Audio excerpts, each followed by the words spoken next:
Voltamos para a segunda parte do nosso Farol de Limeira e agora faço contato com a redação da Tribuna de Limeira, onde está meu companheiro Antônio Cláudio Bontorim e vai bater um papo comigo a respeito dessas eleições, dessa reta final das eleições.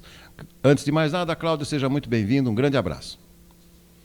Grande abraço, Beto, grande abraço a todos que nos acompanham pelo Farol de Limeira. Estamos praticamente nas vésperas, do segundo turno das eleições. E no nosso caso, aqui no estado de São Paulo, nós teremos que escolher o governador e, como o restante do Brasil, o presidente da República, Beto. Verdade. Ontem à noite tivemos um debate, bati um papinho com o Zé sobre isso também. Queria saber sua avaliação sobre esse confronto. Confronto ontem, como já observado pelo Zé e por vários analistas, nacionalizado, né, Cláudio? Esse é um erro que normalmente os candidatos aos governos fazem. O do Rio Grande do Sul também foi nacionalizado, o do Espírito Santo também foi, sempre naquelas pautas,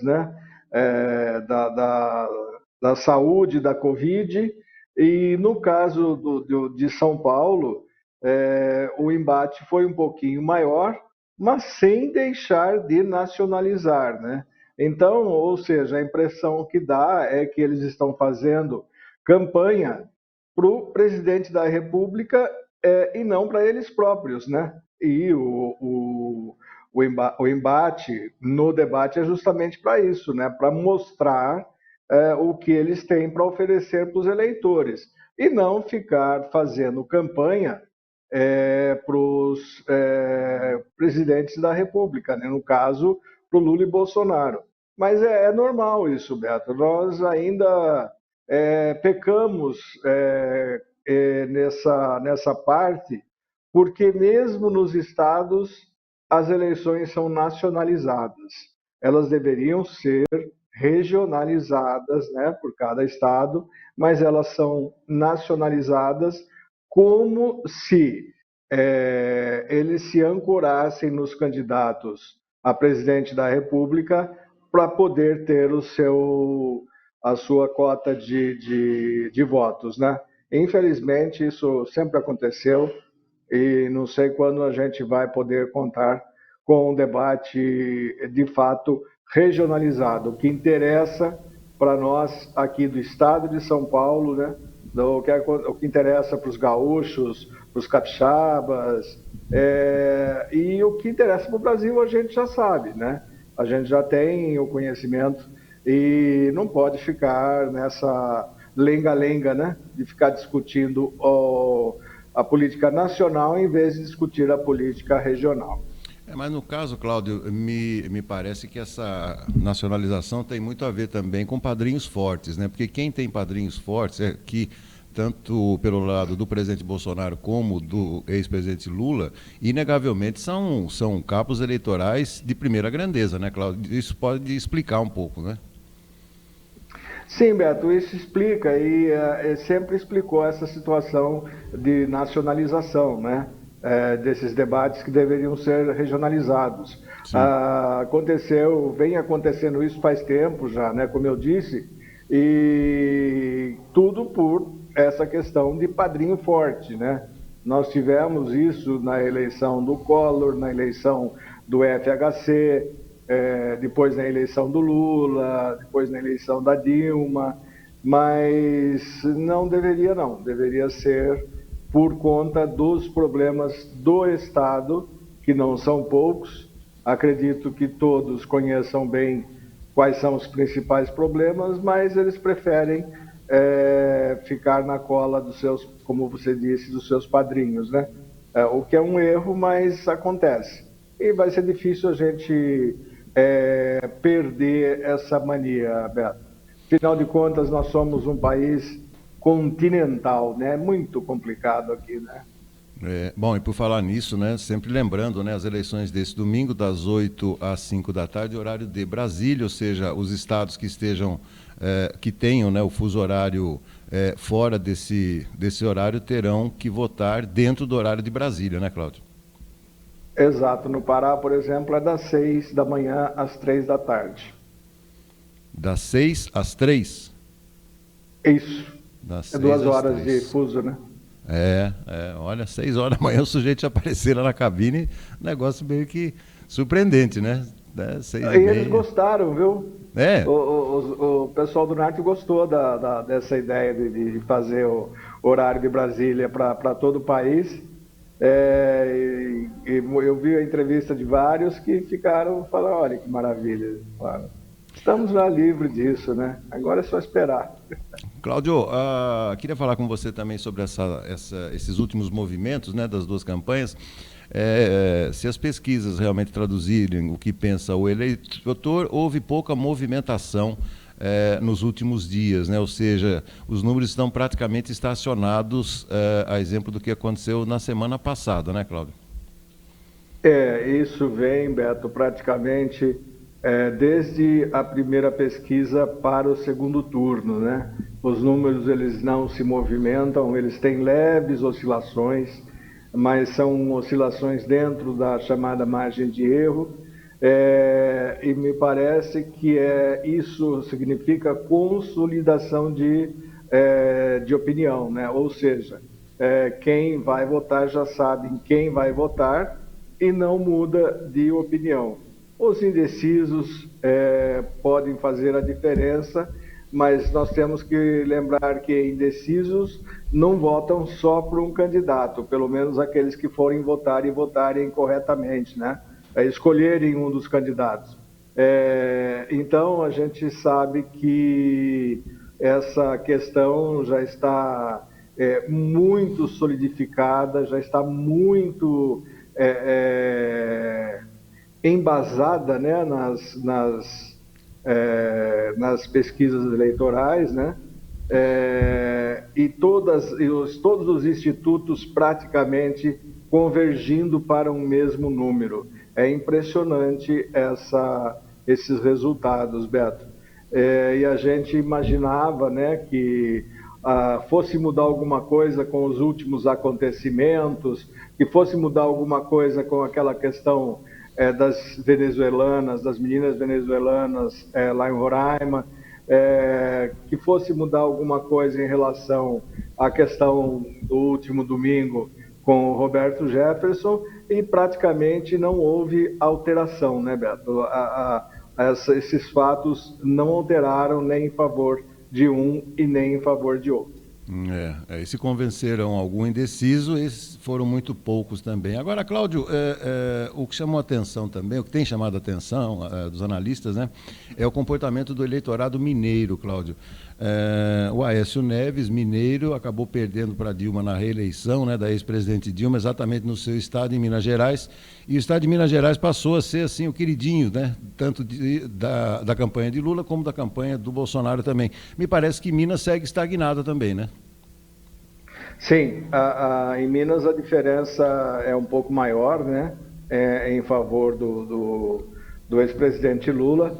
E o estado de Minas é considerado um estado padrão que comporta todo o restante do Brasil. Por isso que eles falam que quem ganha eleição em Minas é eleito presidente da República, né? Nós também não vimos alterações no voto do eleitor mineiro, e mesmo com aquela história do Luzema, né, que o Zema fez e assumiu o que fez lá em Minas Gerais, parece que agora vai continuar Luzema, né? Ou seja, não mexeu com o voto dos eleitores mineiros o apoio do Zema ao presidente Jair Bolsonaro. Não houve transferência de votos nesse caso, né? E a diferença lá é uma diferença um pouco maior do que o restante do país. Ou seja, quem votou no Lula e no Zema votou realmente no Lula por convicção, e no Zema porque ele à frente de todas as pesquisas, né? E o opositor dele, o Calil, parece que não tem assim uma penetração muito grande em Minas, né? Principalmente na capital mineira, né? Ele foi prefeito lá já, né? Mas não houve também. O que também foi aposta, né, das duas candidaturas, no estado de São Paulo e no Rio de Janeiro também.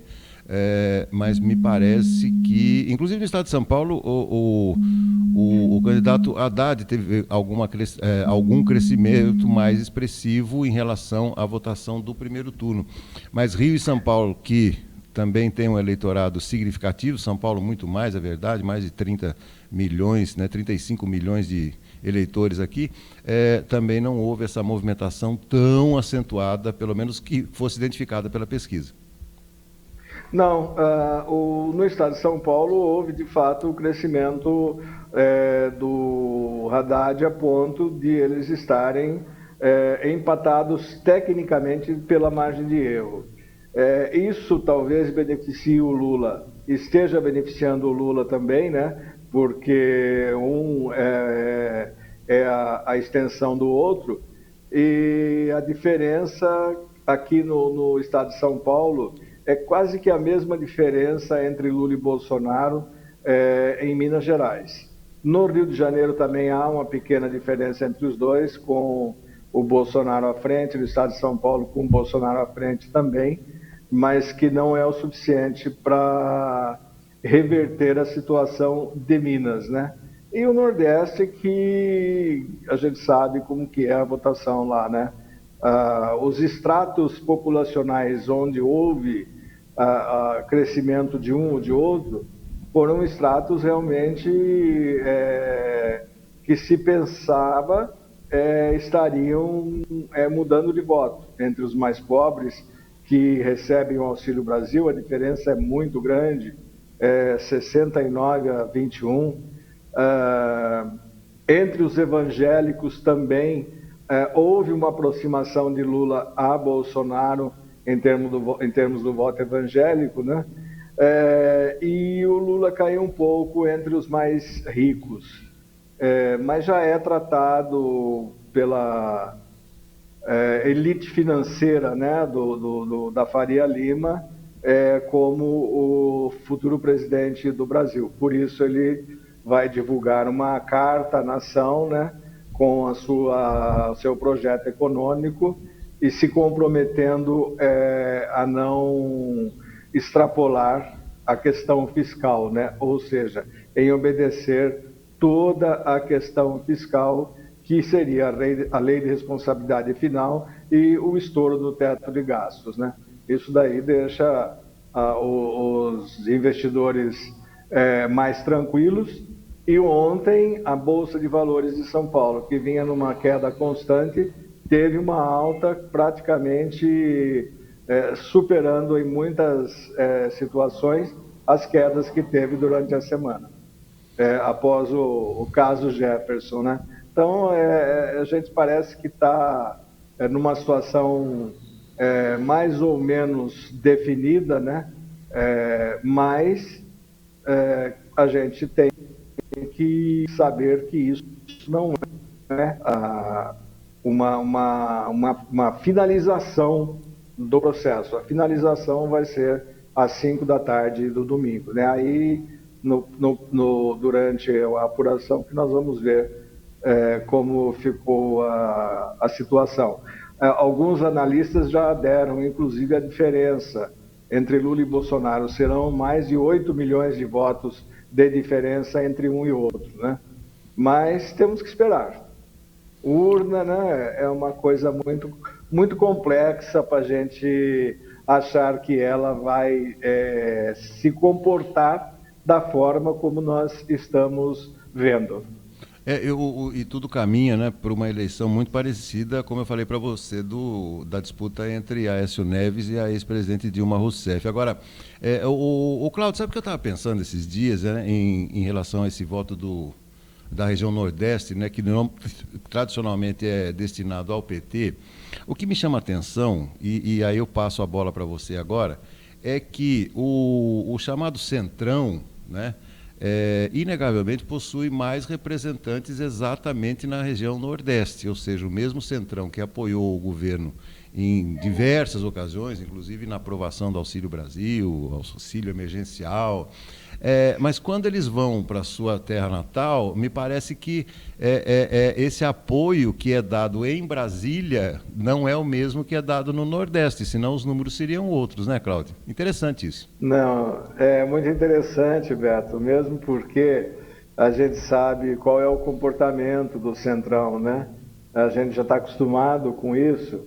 Então, teve muito palanque no Nordeste envolvendo apoiadores de Bolsonaro e o Lula, né? Nas regiões. O Nordeste foi, de fato, uma eleição regionalizada. Não se procurou muito a questão nacional, porque os políticos do Centrão já sabiam que a situação estava bem definida e favorável ao Lula por lá. Tanto que muitos deles dividiram palanque com o Lula, né? E não com o Bolsonaro. Então, essa é a diferença, né? Agora, realmente é interessante porque o comportamento do Centrão, ele tende a uma mudança daqui para frente, né? Após o pleito eleitoral, se confirmada a vitória do Lula, né? E o Bolsonaro vai ter os seus deputados mais combativos e senadores mais combativos lá dentro, né? Para fazer o contraponto.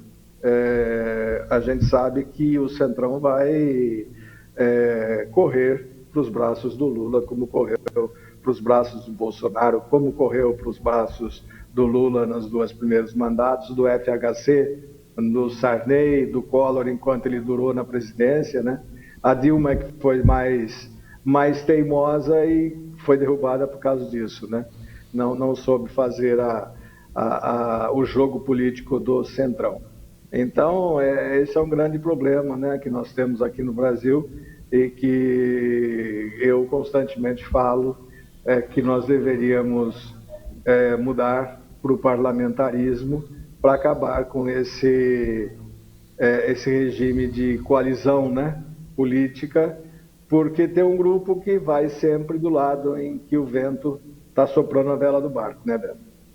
O problema, né, Cláudio? O problema acho que talvez nem seja tanto esse, né? Vai conforme o vento, né? Mas o preço que se paga por esse vento, né, Cláudio? Isso é que assusta, né? Isso é assustador, Beto. O próximo presidente da República eleito, seja quem for, vai ter um 2023 complicadíssimo. Sim, vai ter que pisar em ovos, vai ter que tomar cuidado para não ficar pisando em cacos de vidro, porque a situação realmente ela foi devastadora. A questão do orçamento secreto, a questão das medidas complementares financeiras que foi dada pelo Bolsonaro para auxílio Brasil, como forma de tentar mudar a opinião dos eleitores e não conseguiu, né?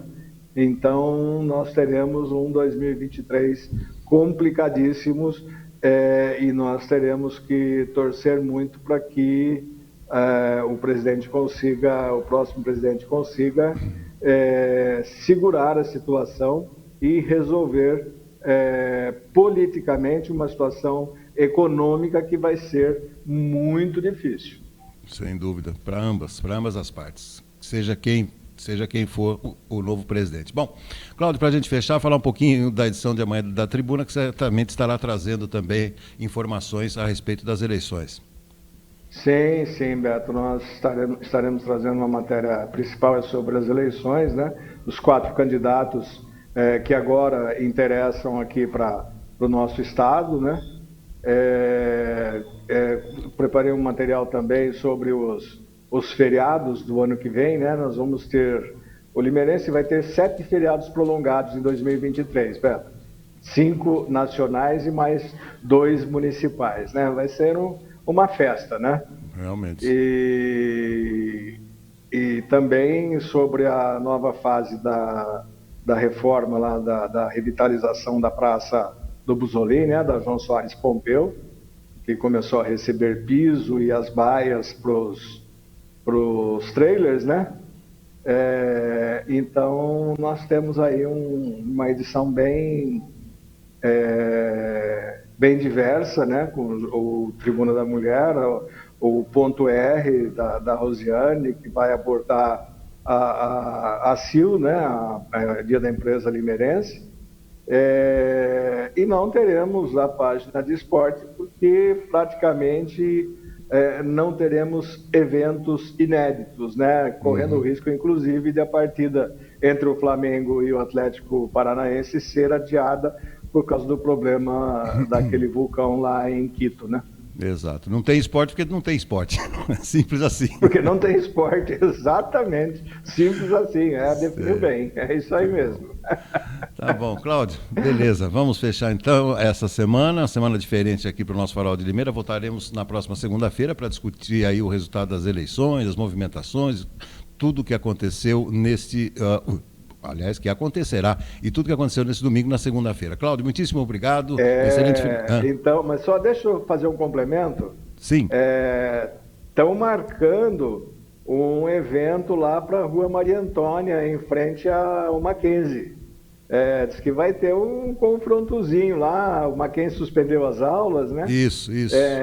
Entre os apoiadores de Lula e os apoiadores de Bolsonaro, né?